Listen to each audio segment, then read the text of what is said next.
Gitu dulu, kayak ada orang di situ terus lompatin gitu-gitu dulu. Karena menurutku prank itu nggak perlu skill, yang penting nggak tahu malu aja. Makanya aku dulu bikin video prank, karena menurutku dulu aku belum ada skill yang bisa aku tunjukin apa. Akhirnya tahun 2021 bulan Juni aku pertama kali shot, itu sepi banget. Sampai akhirnya 3 bulan setelahnya ada salah satu video yang pecah. Oh gitu, aku ingat videonya itu anak kecil mau diculik gitu lah, diculik sama orang, cuman anak kecil itu nggak mau, tapi setelah dikasih es krim satu kulkas dan dibawa ke tengah jalan tuh kulkasnya, itu yang bikin pertama kali itu videonya pecah. Akhirnya setelahnya pecah juga. Jadi 3 bulan setelah aku upload short, aku bisa tembus 100.000 subscribers pertama waktu itu. Langsung? Ya. Wow. Dan 3 bulan setelahnya langsung 1 juta. Wah, cepet banget sih itu. Alhamdulillah. Dari 5 tahun, ya 5 tahun ya tadi? Iya, 5 tahun. 50.000, begitu udah naikin shorts, bisa langsung 1 juta. Wah. Tepuk tangan dong buat Kak Irfan. Okay. Tuh. Aku juga bingung kadang nanya. Aku kan bisa kan live kan. Opa, aku kerjanya apa? Padahal aku live.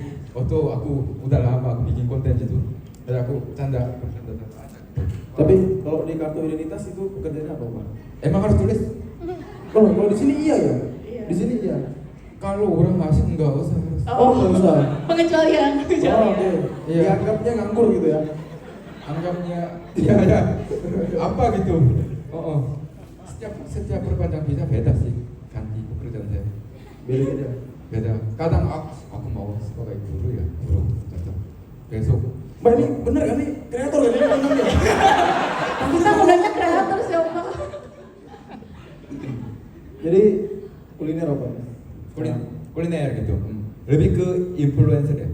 Influencer. Atau YouTuber. Oke. YouTuber. Kalau khusus buat yang fokus short belum ada namakannya. Misalkan shorter gitu. Shorter. Nggak enak juga. Ya, Shouters. ya shorter. Shouters. Jadi YouTuber aja, Pak. Ya YouTuber. YouTuber, oke. Nah, Opa ini udah cukup lama juga di YouTube ternyata kan? Ternyata. Ternyata cukup lama. Ternyata. Kayak aku piara anak sendiri. Berapa tahun Opa? Piara anak. Kamu tolong hitung ya. Ya, Mulai ya. tahun 2000 berapa itu 17? 2017. 6 tahun. Ya 6 tahun 7 tahun gitu kan. 6 tahun. Ya. Lumayan lama. Sekitar segitu. 6 tahun. Dan ternyata views yang ada di channel Opa termasuk stabil banget. Kalau aku lihat tuh shortsnya rata-rata viewsnya M gitu belakangnya Opa. Jutaan viewsnya. Ya paling sedikit 1 juta. Wah, tepuk tangan dong buat untuk Opa.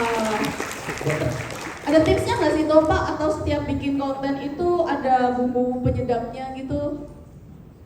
Kayak membuat bikin konten itu kayak bagian dari saya. Jadi sebenarnya kecuali aku dapat pertanyaan seperti ini udah kebiasaan. Tapi karena ditanyain mungkin saya pikir-pikir tadi ada banyak yang pembicara dandang juga.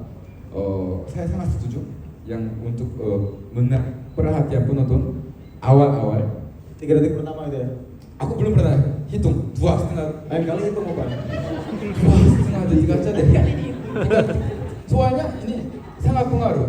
Soalnya kita bisa kan cari jodoh, lihat cewek aja bisa kan aku cowok ya. Menurut penelitian psikolog dalam 1 detik udah bisa bedain ini cantik atau enggak.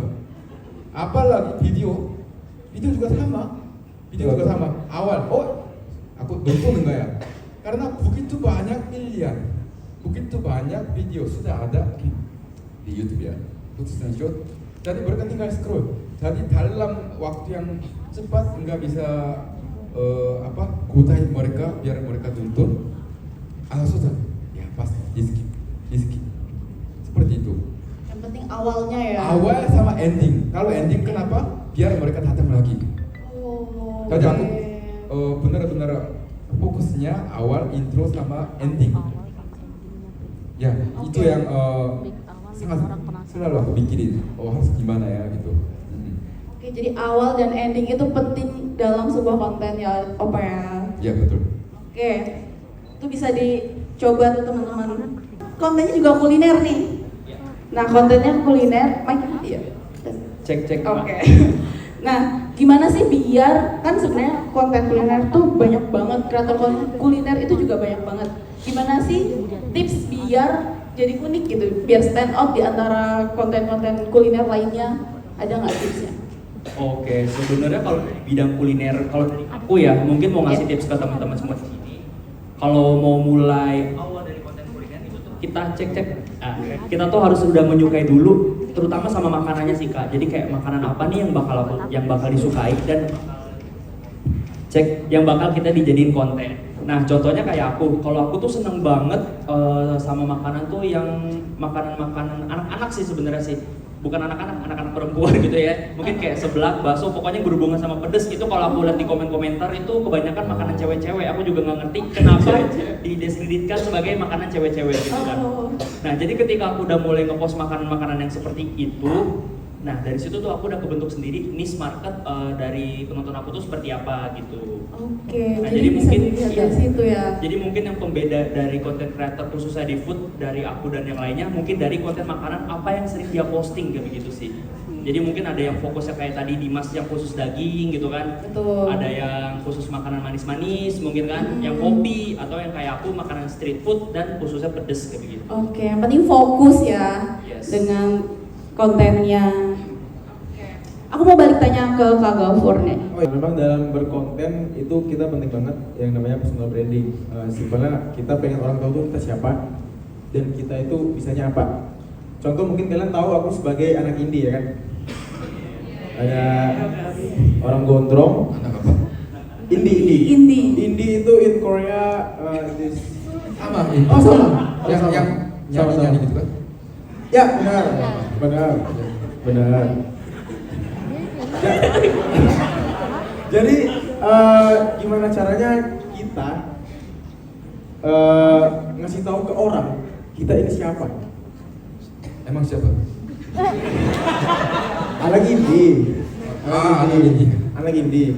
Sebelum aku muncul, yang bikin aku sampai sekarang kayaknya nggak ada orang gondrong yang ngerunyau bikin puisi aneh. Ngerunyau tahu apa? Ngurunyok? Apa ya? Itu bahasa apa ya? Banyak bacot. Cerewet gitu. Cerewet. Tapi pakai puisi Pak. Bagus tuh. Pakai puisi. Nah, akhirnya video itu tuh yang bikin aku dikenal sebagai anak indie. Aku ingat banget pertama kali video yang pecah sebagian ini tuh orang normal kalau jatuh tuh keluarnya darah. Anak ini pas jatuh keluarnya kopi. Dan itu rame banget begitu. Dan akhirnya karena rame terusin melekatlah di kepala orang. Aku itu sebagai anak indie yang suka kopi dan berpuisi. Dan gimana caranya aku bisa bertahan sampai sekarang? Aku selalu masukin format-format baru di dalam komediku, khususnya pas aku lagi bikin video anak indie. Misal kayak kemarin tuh lagi rame banget orang lagi make lagu Komang. Aku juga make lagu Komang sebagai anak indie.